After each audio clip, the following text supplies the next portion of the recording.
speeches, but the first speaker, it gives me great pleasure to introduce Malcom Turnbull. Thank you. Well, thank you, David. This is a great community rally. We've got representatives from the New South Wales Greens, representatives from the State Liberal Party. Bruce Notley-Smith, who's our Liberal candidate for Coogee, is here, and obviously I'm a member of the Federal Parliament and a Liberal, and we have Liberal councillors here as well as Greens councillors. So we've got, we don't seem to have anyone from the Labor Party here, but hopefully there are a few Labor supporters who, like those featured in the Herald this morning, will talk a bit of sense to Christina Keneally.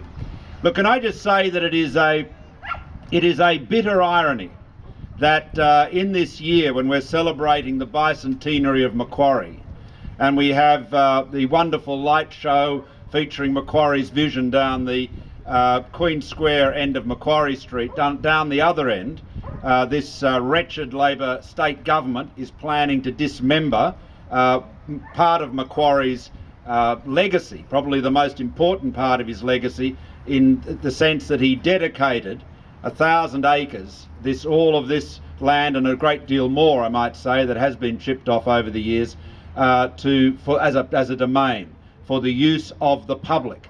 These are public lands designed to be kept as open lands for all the public to enjoy. Now, these lands have always been under threat. Some of us are old enough to remember back in 1972 when Patrick White was stirred out of his seclusion from his study to protest against a plan to build a sporting stadium in Centennial Park. These parks have always had to be defended, and there's always people wanting to chip away at them.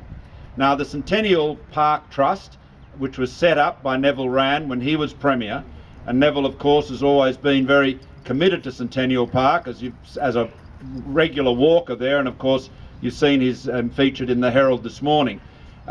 It was set up to provide a degree of independence and security for these Centennial Parklands, and John Walker, the chairman of the Trust, is here and will be speaking to you in a moment.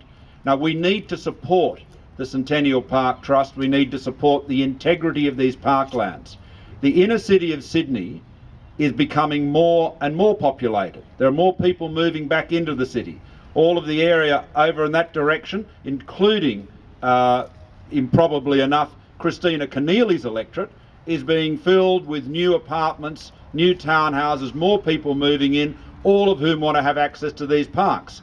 And it is remarkable, surely, that the Premier is proposing to threaten the green lungs of the inner city of Sydney, which her own constituents seek and are seeking in greater numbers as more people move into those areas. Now, these are very special places for Sydney, indeed for Australia. They are special from a historical point of view. Our federation was inaugurated in Centennial Park, the Commonwealth of Australia. They are unique in many environmental ways, and I'll just mention one because we've been thinking a lot about it over the last few weeks with all of the rain. We are standing on top of a gigantic sandy aquifer which runs from the ridge that Oxford Street runs along the top of, all the way down to Botany Bay. The sands which we are standing on are about 30% water. So if you take a cubic metre of the saturated sands, this is my little dog Melly coming up to be part of the scene, there's 300 litres of water in it. So it's a massive resource. It's an extraordinary natural phenomenon. You know, the water, you would see the water that comes into Centennial Park, the stormwater from Bondi Junction, you know, rushes down into the through the big stormwater channel over near the bottom of Queen's Park there. It's about as filthy as you can get. By the time you get down to the Kensington Gate, to the Kensington Ponds, where the University of New South Wales has a bore, that water is cleaner than Sydney tap water.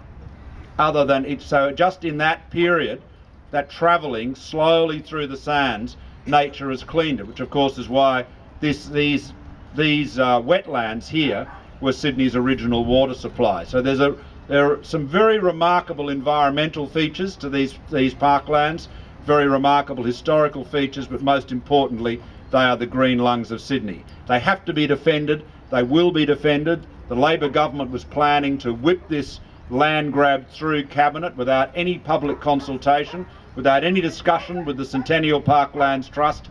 We're here to stop it. Thank you for your support. We have to be relentless and determined, and just as we did nearly 40 years ago, once again, we've got to band together as a community to defend Centennial Parklands. Thank you very much.